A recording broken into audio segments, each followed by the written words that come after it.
Hey mamas, dads, and teens, and everybody in between. Welcome back to the Mom Mix, the mixtape for motherhood and parenthood vibes. I'm your host, Sabrina, and today's episode is Soon as I get home, I'll fold the laundry. Because listen, we are all tired out here, and that I'll fold the laundry that I have on there, some days is very heavy on the maybe side. But back to this tired thing. I'm not talking about that I could use a nap tired. I'm talking about that soul deep, multi-generational, emotional, physical, and exhaustion type of tired. But guess what? The house still needs cleaning. The car still looks like something exploded all over it. And that laundry that I was talking about, it's still waiting on the couch, watching you ignore it as you walk past it day after day. And somehow your rest keeps getting moved to the bottom of the to-do list and you're still tired. Let's talk about it. So let's start with the big question, okay? In a house where everybody's tired and everybody's sleepy, whose rest matters the most? Who deserves the rest the most? That's a good question. But that mindset puts us in competition instead of community if you think about it. Let's be real here. Everybody's rest matters, but not everybody's workload is the same. Let's talk truth. Parents, especially primary caregivers, carry the emotional and physical labor of the whole household. It's not just cooking and cleaning, it's the budgeting, the medical appointments, the late night mental load of, did I sign that permission slip? Did I check the homework? Parents are out here doing a lot in our heads, while the kids just want to sit on their phones, talk to their friends, and toddlers just want to run around and throw food on the floor. That's it. Okay? So yes, our rest is critical. Not as a luxury necessarily, but as a necessity. Because if we break down, the whole house feels it. But just because our kids want to be on the phone all the time, talking to their friends, or, these toddlers want to be a menace to our lives, does that mean that our kids don't need rest? No. Kids absolutely need rest too. Toddlers, their brains are growing like wild. They need nap schedules, not just to stay out of our face and give us a break, but because that's how they learn, that's how they process, and that's how they regulate. Teens, adolescence is a whole new world for them. It's like having 5 apps running in the background where they're trying to do algebra at the same time. They may look like they're lazy, but their bodies and brains are doing a lot of unseen work. And rest helps with focus, mood, memory, and we all want, less teenage attitude, right? I have to remember that. But here's the remix. It's not about who gets the rest. It's about how we protect rest for everyone. But the house doesn't just run on vibes.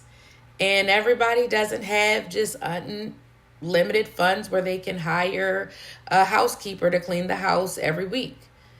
And, parents often bear the brunt of the burden. So let's be clear. Rest for parents must be prioritized, not postponed. So here's another question. Why is everybody so tired? I don't remember when I was younger, everybody being so tired. Maybe I just wasn't paying attention. But these days, most households are full of working people. Moms are working, dads are working. When I was growing up, both my parents worked, so maybe I just didn't pay attention that my parents were tired. Kids have school, they have after-school activities, sports, part-time jobs, homework. It's a lot. So you would think the housework would be shared equally, right? Because everybody has multiple things to do. No, wrong. Even when everyone's working outside the home, the inside the home work, that still lands heavily on one partner. And you would think because nobody's in the home, the house wouldn't be a mess. That's also wrong. the house is always a mess. But normally the housework and homework lands on whoever is seen as the organized one or the clean one or the one who just knows what needs to be done. That's usually code for the default parent. I am actually very fortunate. I have to be transparent here. My husband does a lot. And he is deserving of all the accolades. And anytime that I can give him the praise that he deserves, I'm going to give that to him. We are a good team. We really are. I don't know how I found him. I don't. I am absolutely the organized one. He does have his moments where he's organized and everything, but I'm the organized default parent. But I'm that way, or I can be that way, because he comes in and he helps with the cooking and the cleaning and all the things. I don't know how moms working full-time do this on a regular basis. Being that default parent and then being the one who carries the emotional load and doing all those things. Yes, I step in and do all of the, the cleaning and all of the other things too. But, that him taking that load off of me sometimes, or most of the time, let me be honest, really helps. I don't know how you guys do that on a regular basis. And thinking about somebody that's a single parent, mom or dad, kudos, applaud you. This is like working in a second shift, and it's unseen, unpaid, unrelenting labor. So, and then another level on this, it's not just us, like me and my husband in the house. Now we have a 13-year-old daughter. And as much as she would like to lay around, we do make sure she has chores and responsibilities around the house, just so she can start understanding that you just can't lay around and be lazy all day. But her schedule is busier than ours at times. When she is in school and has after school clubs and she does do dance, she's constantly on the move. Like, her schedule at times is busier than ours. So whatever we give her, we need to be balanced in our expectations, which is harder for us. And, we need to be clear in our instructions and expectations. And I know I personally feel like I am an excellent communicator, but, sometimes my communication may seem like it makes sense to me, but it may not make sense to others. So understanding how she communicates and communicates what we need her to do, has also been very interesting. But going back to like her age group, giving her some responsibilities, giving her some, work to do to help out with the household chores. We need to remember children her age and teens in general are capable of doing things, but they're not always consistent. The translation basically is they'll say they clean the bathroom or their room, but did they really? We have this discussion every week. But, it gets better little by little, bit by bit. Hopefully by the time she's an adult, she knows how to clean her house and clean her bathroom, and she won't live in a pigsty. But our baby boy, 19 months, he's not doing nothing but looking cute and creating work. Sticky fingers, dump toy bins, sudden meltdowns, messy diapers. That's all we're dealing with, okay? So he's really not doing nothing but messing up everything that we're cleaning. He knows how to put things in the trash. I will say sometimes that helps. Overall, we are working with him, and he, we're understanding, like, as he gets older, that he will do well with more structure and he can learn responsibility in age appropriate ways. But he does like taking things to the trash can, which is very helpful. We just have to give him things piece by piece. So, but let's be honest. At the end of the day, all of this talking is great, but things have to get done. We've, in this house, we've tried the checklist or the chore list. We've even got like the green light app and tried to motivate our daughter through getting money and paid. And she's like, you're still pretty much I'm still gonna get what I want regardless of if I do these chores or not. So, but these checklists are great, but do people really follow them? That's my thing. Do people really follow them? I mean, in theory, they just tell you what to do, but after a while they don't. And all we're really trying to do, I want to do, is to maximize the rest that my family can get, so we can enjoy the downtime with one another. So I'm thinking now, we should just adjust our mindset and maybe just shift the workload. So this is just some things that I'm thinking as the summer ends and the new school year approaches, because we're about to come into our crazy busy time, and it's going to be school, after school clubs, dance, school, homework, tutoring, all of the things. So what we have decided to do, or what I haven't told my husband what we've decided to do yet, but I want to start making the invisible work visible. So I want us to sit down and kind of list out everything that needs to be done. I think when people see the full scope of what needs to be done in a task, it's easier to divvy up. If you stay silent over a lot of things and you don't say what needs to be done, nobody knows. Instead of assigning a chore, I think, and maybe this is you're probably this sounds silly, assign ownership, not help. Instead of saying help with dinner, say you are in charge of Tuesday night dinner every week. Give that person ownership of something. And this is important because I really want to start Madison, our daughter, she is, like I said, 13. I really want to start getting her to cook. And I think she needs to be able to learn how to cook basic things outside of ramen and eggs. And whatever else she cooks in the kitchen, tongue hulu, whatever type of interesting Asian inspired cuisine she wants to do, that she sees on YouTube. But I think it's important for her to learn some different skills in the kitchen. So that's going to have to be done with my help and everything. So I think this is the year for her to do it. So we're going to work on that.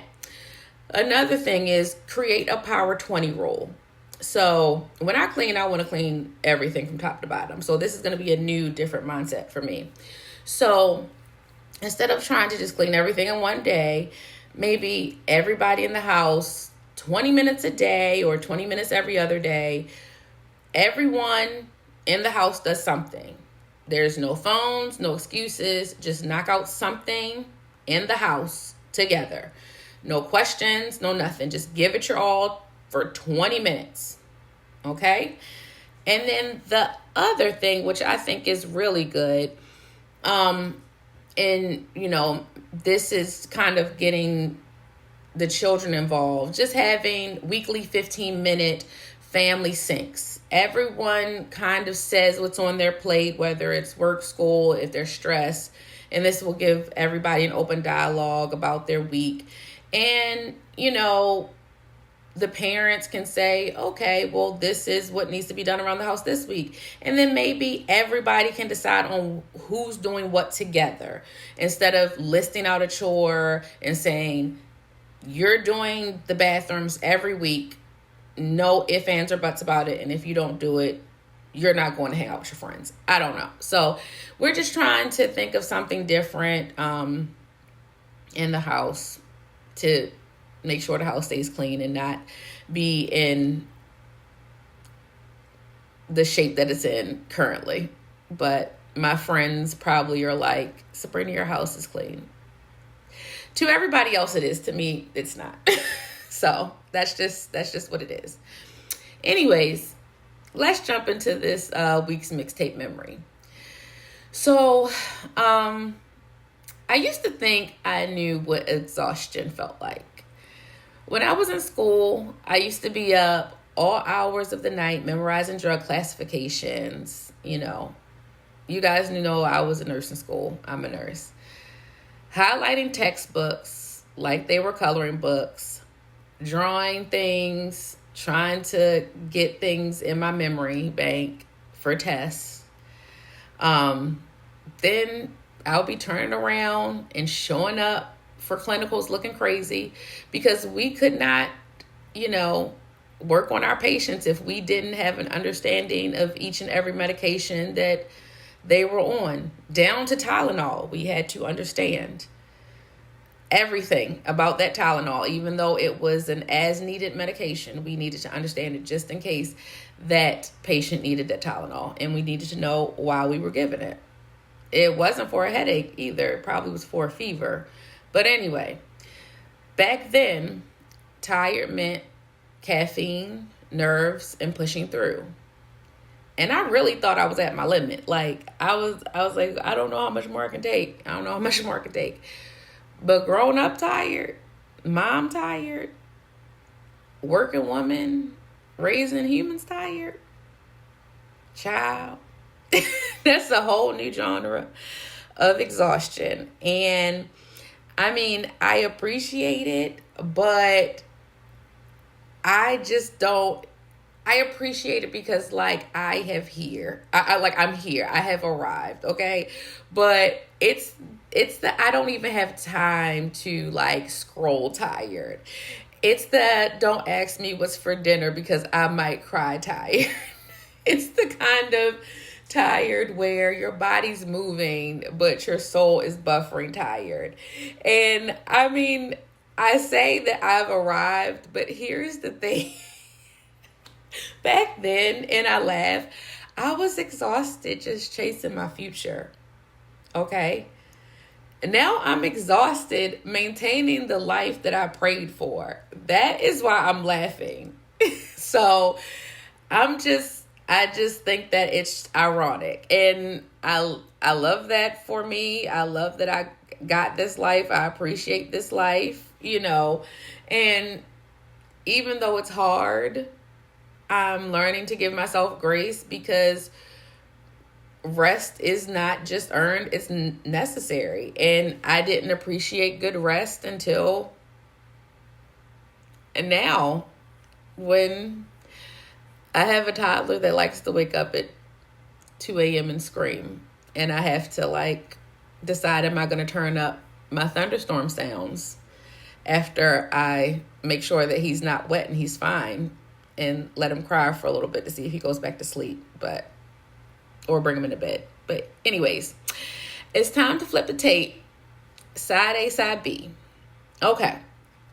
Side A, we are talking about this week the responsibility that we imagine.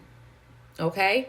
So on paper, everybody contributes. Everybody has a lane. Dinner's a shared task, okay? Laundry rotates. Your teenager, they unload the dishwasher, they put the dishes up without being asked. Your little ones, they could pick up their toys while, they give you kisses and blow you kisses and give you hugs. The adults in the house, they take turns cooking and resting and wiping sticky fingerprints off everything. In theory, it's a team sport. In theory, we clock out when we're tired, okay? And all of that sounds nice. All of that sounds wonderful. All of that sounds like a wonderful family sitcom. But now let's flip the tape and see what the reality is in some homes. And I can talk about the reality in our home. Okay. So the reality that we're living in and the reality that some living in is it's not equal and it's not equitable. And I am the first to admit that. I just admitted that earlier on where I said that I was very, very fortunate with the marriage partner that I have. One person usually does more than the other.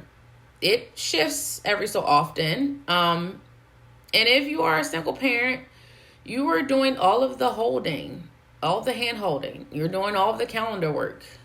You're doing all of the lunches and all of the emotional well-being of the whole house.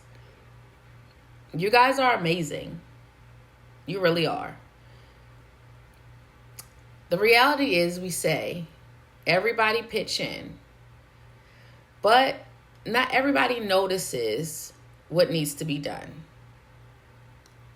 I want to take a moment. That's why I was saying write out those invisible tasks so people can know like what those tasks are. So when we say everybody pitch in, they know what's up here in our mind.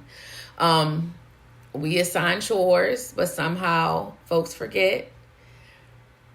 We delegate dinner and end up supervising the whole thing anyway. And I'm saying we as collectively. I'm not saying we like I'm the one doing that. I just want to clear it up in case somebody be like, Sabrina, shut up. I do supervise sometimes. We want teamwork, but it feels like we're the captain, the coach, and the referee. Okay? But let's be honest. Some of us don't really know how to ask for help because we were taught that rest is weakness. Now, that is me. If I'm in the middle of something, I don't like asking for help. I feel like you should be able to see me slaving and working hard and struggling, and you should want to step in and help. And if you don't, we're going to have some issues. But we think we're slacking if we sit down. But the truth is, overfunction is not a flex. It's a fast track to burnout. And I have to understand that. And I have also had to understand that people aren't in my mind. So I can't get mad if nobody doesn't want to help me. They probably are like, oh, she wants to do that. And, I don't know how my face looks or how anything looks. And I can't, make people want to read body language or anything like that. I have to physically, verbally say, help me. And yeah, so that's the reality.